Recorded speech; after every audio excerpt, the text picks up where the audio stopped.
कहानी कबूलपुर गांव की है। गांव में एक झोंपड़ी में रामू और रामू का परिवार रहता था। ये है रामू। रामू आम के पेड़ से आम बेचकर घर का गुजारा करता था। ये है रामू।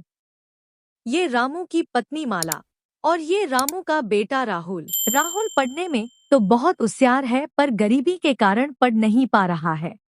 रामू कहता है, भाग्यवान, मैं तो बाजार में आम बेचने जा रहा हूँ। तुम घर का ध्यान रखना। मुझे आम बेचकर आते समय रात भी हो सकती है।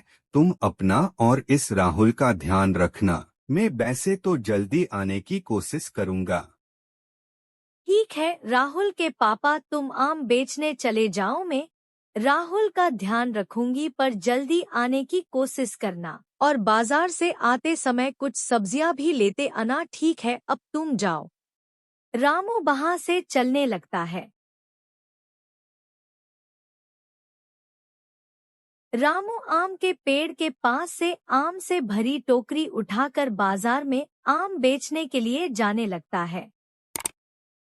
राहुल अपनी माँ से कहता है, माँ, पिताजी तो बाजार चले गए, क्यों ना मैं जंगल जाकर लकड़ी ले आता हूँ। वैसे भी मैं घर ही तो बैठा हूँ।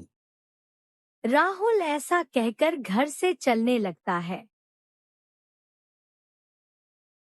राहुल जंगल पहुंचकर लकड़ी इकट्ठी करता है।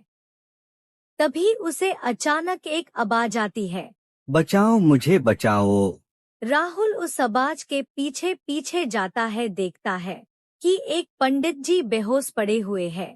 राहुल अपने पीछे से एक पानी की बोतल निकालकर पानी छिनकाता है। पंडित जी खड़े होते हैं। पंडित जी कहते हैं, धन्यवाद बेटा, तुमने मेरी मदद की। बेटा, पर तुम बच्चे हो, तुम इस जंगल में क्या कर रहे? क्या तुम कुछ काम करने आए हो?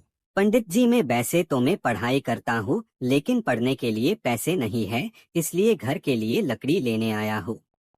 बेटा ये लो, ये जादुई पेन है। इससे तुम कॉपी पर जो तुम चित्र बनाओगे वह सच में मिल जाया करेगा, पर तुम इससे अच्छा काम करना। ठीक है पंडित जी, मैं इससे अच्छा ही काम करूँगा और इसको गलत हाथों में नहीं पड़ने दूंगा। ठीक है बेटा, अब मैं चलता हूँ।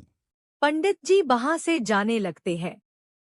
राहुल भी उस जादुई पेन को वहां से लेकर जाने लगता है। अरे भाग्यवान, राहुल तो कहीं दिखाई नहीं दे रहा है। राहुल कहाँ चला गया है? राहुल के पापा, राहुल कहीं नहीं गया है। वह मुझसे कहकर गया है कि मैं जंगल में लकड़ी लेने जा रहा हूँ, बस आता ही होगा। ये लो राहुल के पापा, राहुल आ गया। माँ, पिताजी देखो, मुझे जादुई पेन मिला है।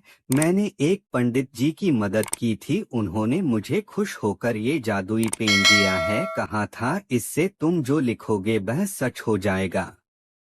राहुल कॉपी लेकर उसमें खाने की 3 थाली और अपने पढ़ने के लिए कुछ किताबों के चित्र बनाने लगता है। चित्र बनाकर देखता है कि कुछ समय बाद जमीन पर खाने की 3 थाली और किताबें आ जाती है। पिताजी, अब हमारी गरीबी खत्म हो जाएगी और मैं आज से खूब पढ़ाई करूँगा। पार्ट 2 देखने के लिए चैनल को सब्सक्राइब और वीडियो को लाइक करें। धन्यवाद मेरी वीडियो को देखने के लिए।